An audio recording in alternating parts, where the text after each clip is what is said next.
Welcome, welcome, welcome, my friends.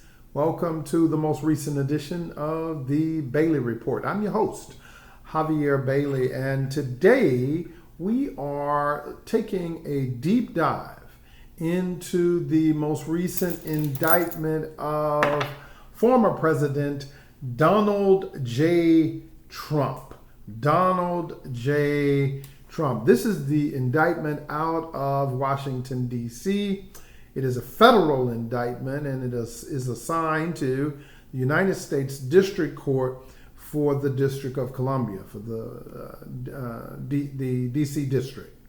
And it is a 4-count indictment. Now, mind you, he has a 37-count indictment out of New York, a 34-count indictment out of Florida, which is a federal indictment. The New York indictment is a state indictment, and there appears to be pending indictments from the state grand jury, special grand jury, in Fulton County, Georgia, Fulton or Cobb County, Georgia, Atlanta, Georgia.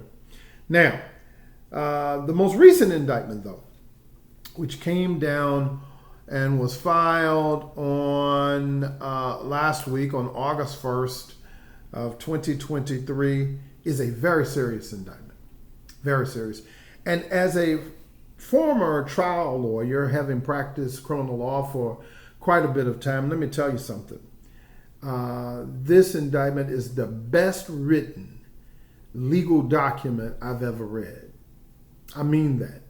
And I've seen indictments. I've tried criminal cases in Tennessee, California, Louisiana, federal cases in Louisiana, Missouri, Mississippi, and Arkansas. And I must tell you that this is the best written indictment I've ever seen. It is the best criminal charging instrument I've ever seen. My hat's off to Special Prosecutor Jack Smith. And let me say this to those of you who are followers of this podcast. It's very important that you understand that the rhetoric that you're hearing from the Trump camp is literally empty rhetoric. And those are empty suits that you're hearing it come from. What do I mean by that? I'm going to show you in a second.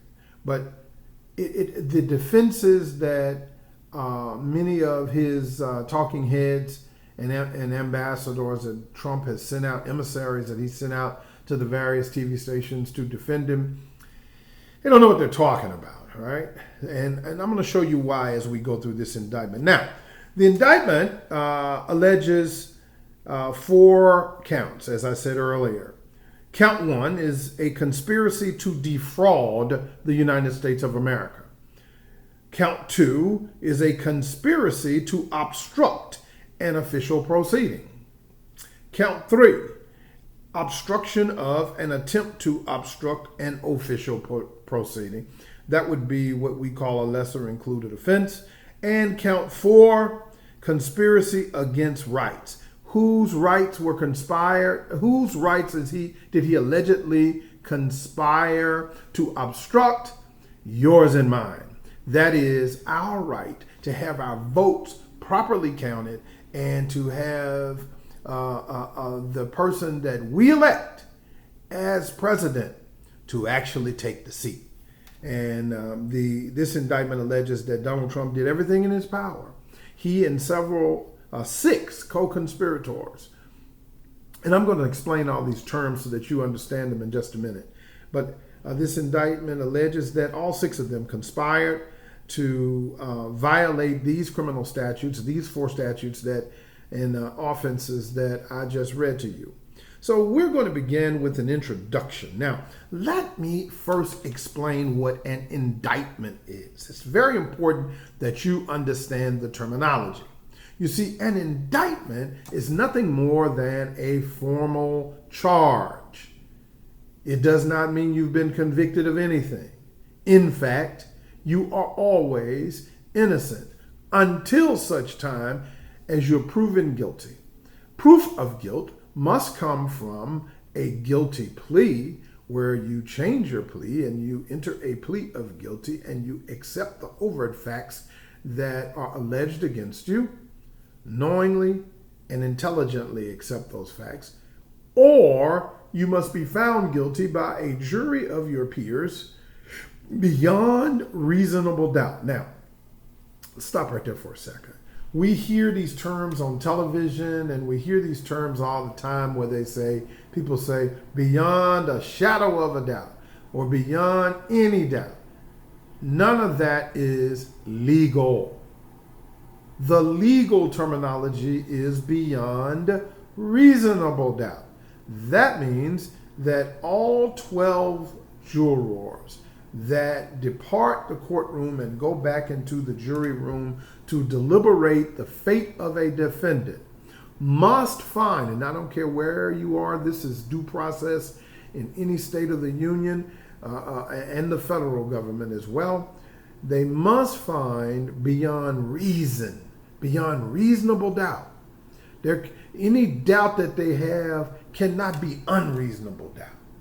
It must be reasonable doubt, okay? But they must unanimously find that Donald J. Trump is guilty of one or all of these offenses beyond reasonable doubt. Now, so first we have an indictment. What did I tell you an indictment is? It is a formal charge. That's all it means.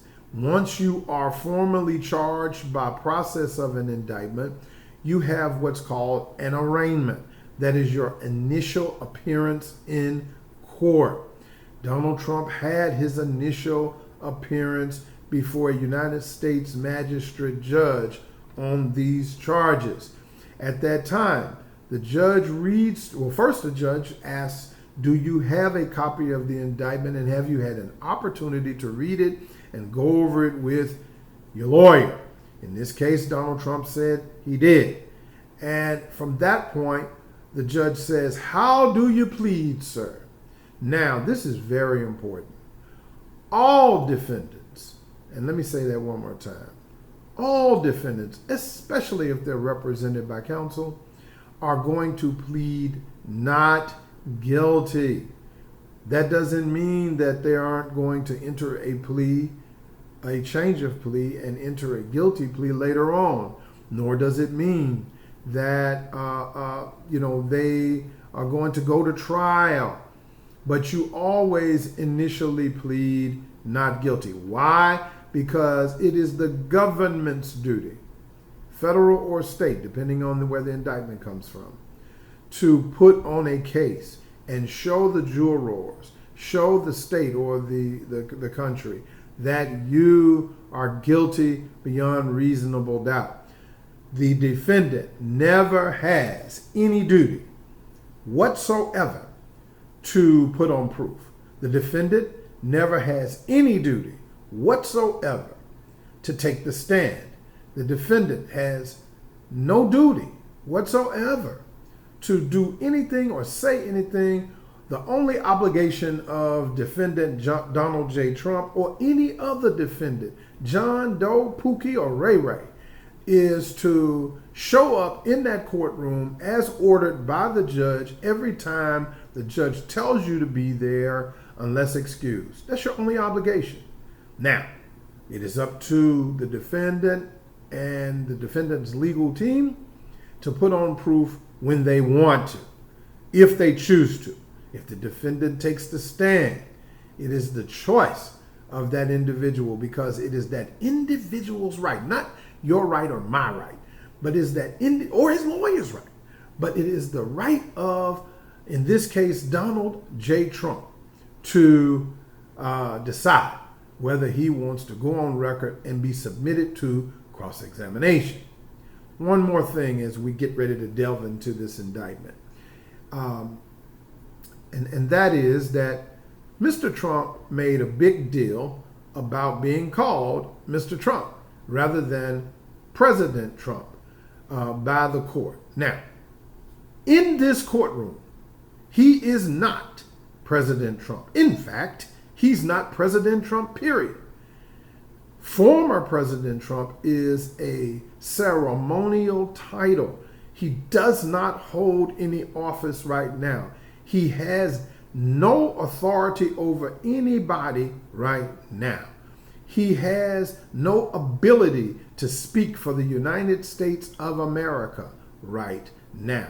He has zero authority, period. And the judge can choose by discretion as to how to address him, so long as the judge is not being disrespectful. The judge, the lawyers, and all the parties in any kind of case, civil or criminal, must maintain proper decorum. So in this case, the U.S. Magistrate Judge chose, in his discretion, to refer to Donald Trump as Mr. Trump. Listen, y'all, he is Mr. Trump. Even if he were still president of these United States, he was Mr. Trump before he became president of these United States. You see, Trump has a pattern of behavior wherein he always tries to deflect to other issues and other topics to take the focus off of him. And his raising holy hell about being being referred to as Mr. Trump was mere deflection. Now, let's get into the indictment. The indictment reads that the grand jury charges that at all times material to this indictment, on or about the dates and at the approximate times stated below, the defendant, Donald J. Trump, was the 45th president of the United States and a candidate for re-election in 2020. This is paragraph 1. The defendant lost the 2020 presidential election. So now, this is an official document coming from the United States Justice Department, filed with the court, United States District Court for the District of Columbia, and get this now, and get this. And it is a finding by the grand jury that what? The defendant, Donald J. Trump, lost the 2020 presidential election.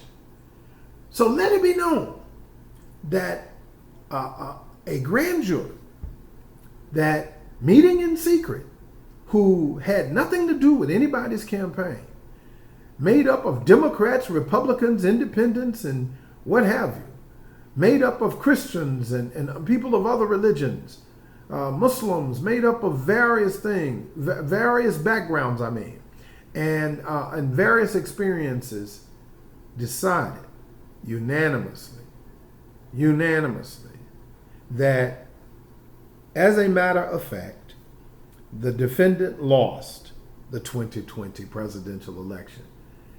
Now, I haven't heard any other outlet or majority news outlet or mainstream outlet to point that out, but it's right here on the front page of the indictment. Let's read paragraph 2.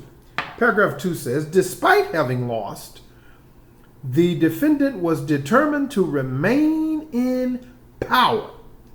So for more than 2 months following the election day on November 3rd, 2020, the defendant spread lies that there had been outcome determinative fraud in the election and that he had actually won.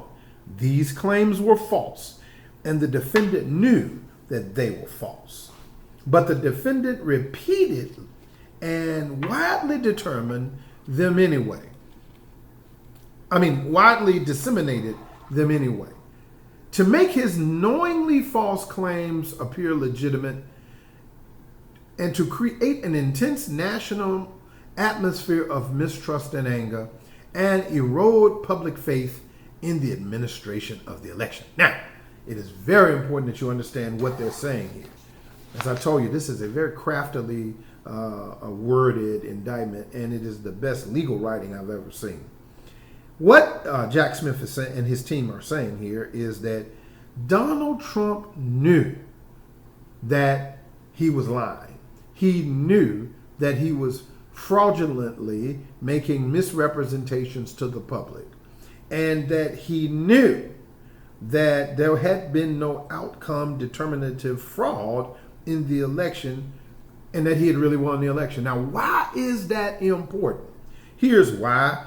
Because paragraph 1 tells you that he was the 45th president of the United States.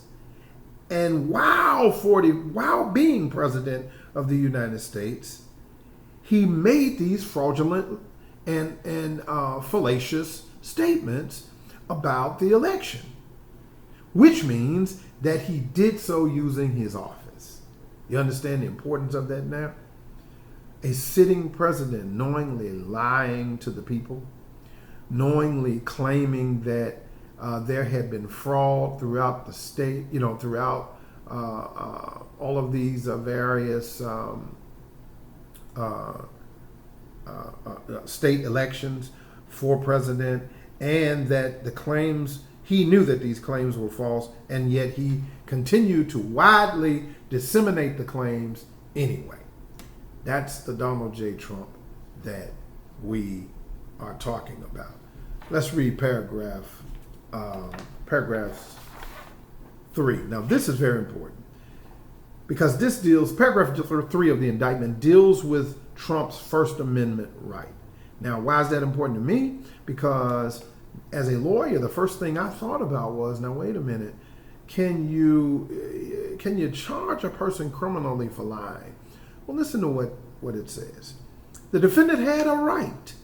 This is paragraph 3. The defendant had a right, like every American, to speak publicly about the election and to claim falsely that there had been outcome determinative fraud during the election and that he had actually won the election. He was also entitled to formally challenge the results of the election through lawful and appropriate means, such as by seeking recounts or audits of the popular vote in states or filing lawsuits challenging ballots and procedures. Indeed, in many cases, the defendant did pursue these methods of contesting the election results. His efforts to change the outcome in any state, there are 50 states now, through recounts, audits, and legal challenges were uniformly unsuccessful.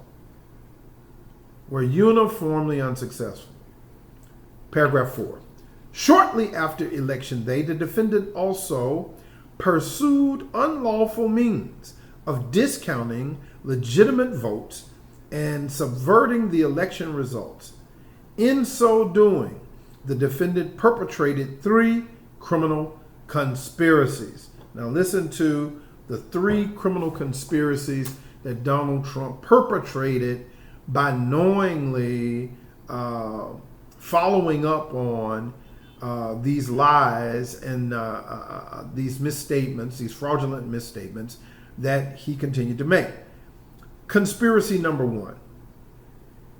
This is 4A of the paragraph 4A.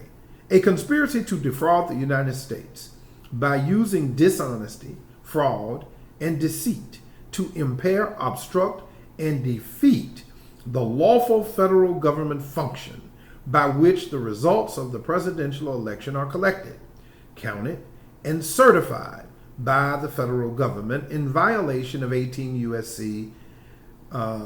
Section 371. Again, that's 18 U.S.C. Section 371. That's conspiracy number 1. Now, it's very important that we talk about the definition of a conspiracy.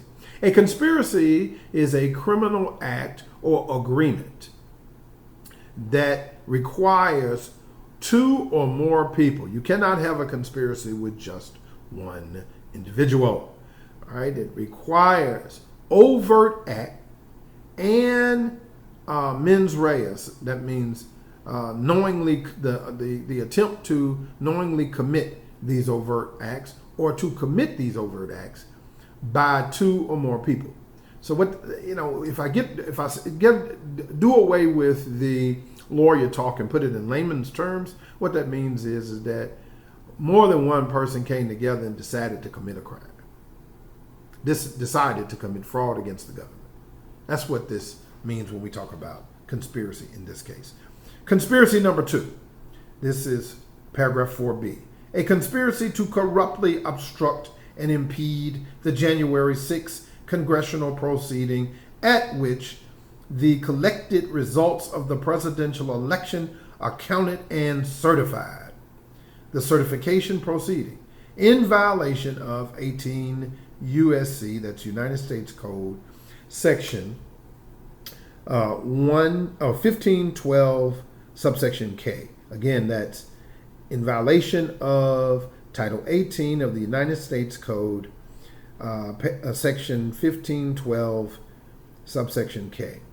And finally, conspiracy number 3 is a conspiracy against the right to vote and to have one's votes counted in violation of Title 18, United States Code, section 241.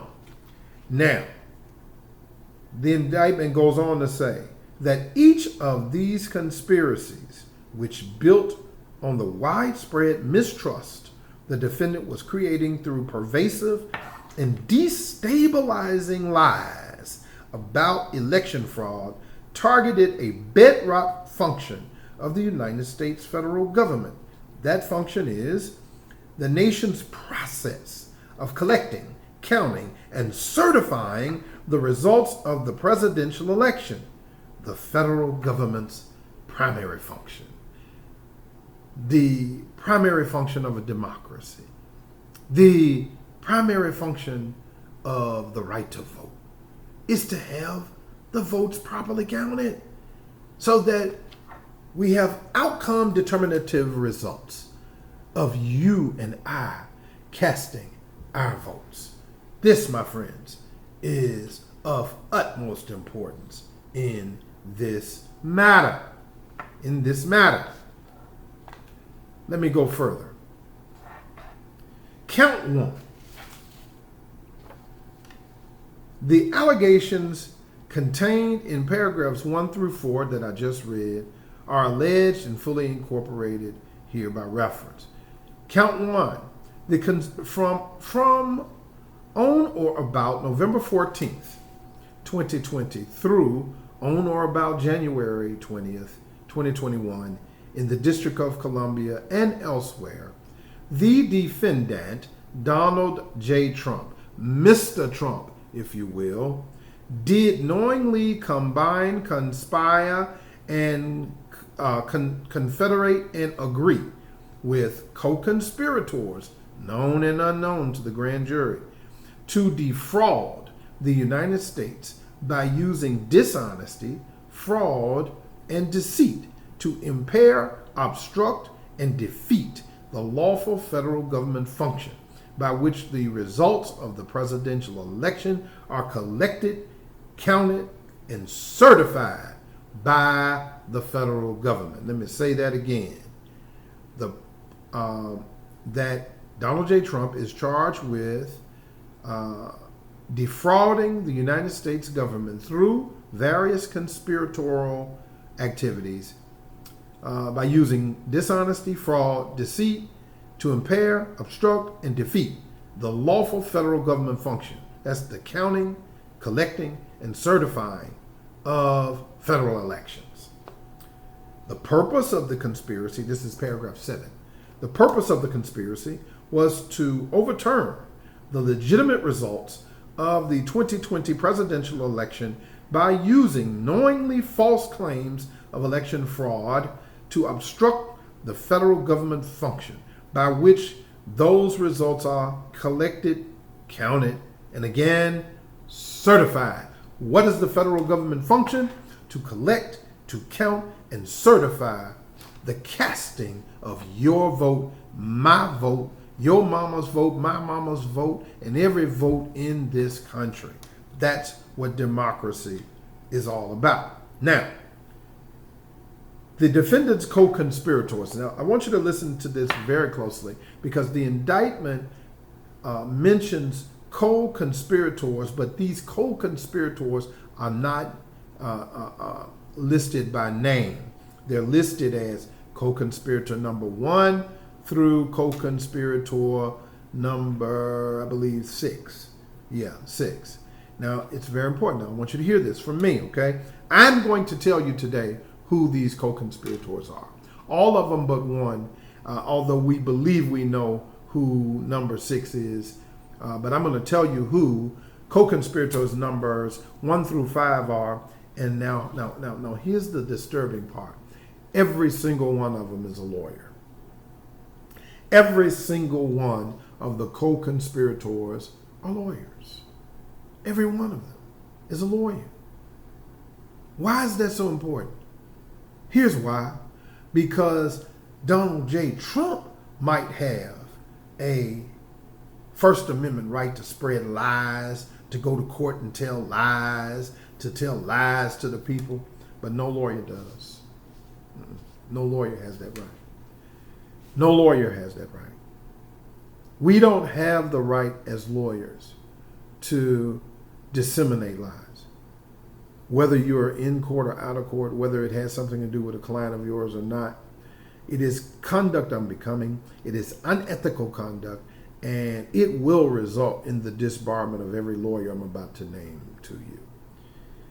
I'm on paragraph 8. It says the defendant enlisted co-conspirators to assist him in his criminal efforts to overturn the legitimate results of the 2020 election and retain power. Now, we cannot overlook the words here. It says the defendant enlisted these co-conspirators. Donald J. Trump was the one that initiated the action, according to the grand jury. It was not Rudy Giuliani or John Eastman or Jared Kushner or any of those people that who were around him that came to him with the lies. He went to them, and like the good soldiers they've been, they lined up behind him and they went along with the lies. Co-conspirator number 1, an attorney who was willing to spread knowingly false claims and pursue legal strategies that the defendant's 2020 re-election campaign attorneys would not, that other attorneys would not do, that other attorneys should not do. That person, co-conspirator number 1, is Rudy Giuliani.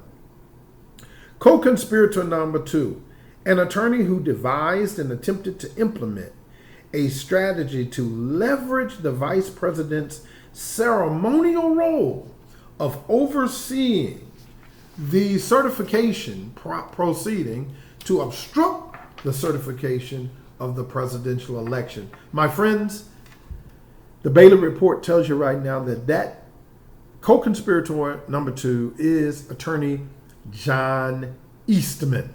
Attorney John Eastman. All right? Number 3, co-conspirator number 3, an attorney whose unfounded claims of election fraud the defendant privately acknowledged to others sounded crazy. That means Donald Trump said this person sounded crazy. Nonetheless, the defendant embraced and publicly amplified co-conspirator number 3's disinformation.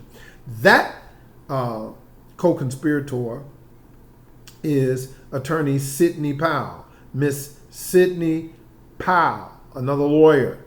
Co-conspirator number 4, a Justice Department official who worked on civil matters and who, with the defendant, Donald J. Trump, attempted to use the Justice Department to open sham election crime investigations and influence state legislatures with knowingly false claims of election fraud. My friends, co-conspirator number 4 is attorney Jeffrey Clark. Let me tell you another thing about Jeffrey Clark. Jeffrey Clark suggested to President Trump that he take over the office of Attorney General after the election so that he could indict Joe Biden and several others, and so that as Attorney General, he could make a public statement that he had actual information of fraud of overwhelming fraud, people vote, dead folks voting, immigrants voting, so forth and so on, and knowing that he did not have that, he suggested a coup. That's the perfect definition of a coup. All right. Co-conspirator number 5, an attorney who assisted in devising and attempting to implement a plan to submit fraudulent slates of presidential electors to obstruct the certification proceeding. That person is attorney Kenneth Chesebro. Again, that person is attorney Kenneth Chesebro. Now, co-conspirator number 6 is a little tricky. See, they don't name any of the co-conspirators, but you can tell by the alleged behavior who they are. But under co-conspirator number 6, it reads, let me read it to you first. It says, co-conspirator number 6, a political consultant who helped implement a plan to submit fraudulent slates of presidential electors to obstruct the certification proceeding. Now, I've done a lot of research on this person, and the Bailey report will suggest to you today that co-conspirator number 6 is either Jared Kushner, one more time, the former president's son-in-law, Jared Kushner, or that person is going to be Steve Bannon. It shall be one of the two, I assure you. I assure you. So now, we've identified the co-conspirators, and we have identified the overt acts alleged in the indictment. And I want you to return to the Bailey report on the next edition, part 2, where we're going to go through every single fact alleged in this case, and we're going to talk about, and I'll define for you the definitions of electors, and I'll explain to you how the Electoral College works and so forth. So join us again at the next episode of the Bailey Report, where we continue with the indictment of Mr. Donald J. Trump out of the D.C. Circuit. Until next time, thanks for joining.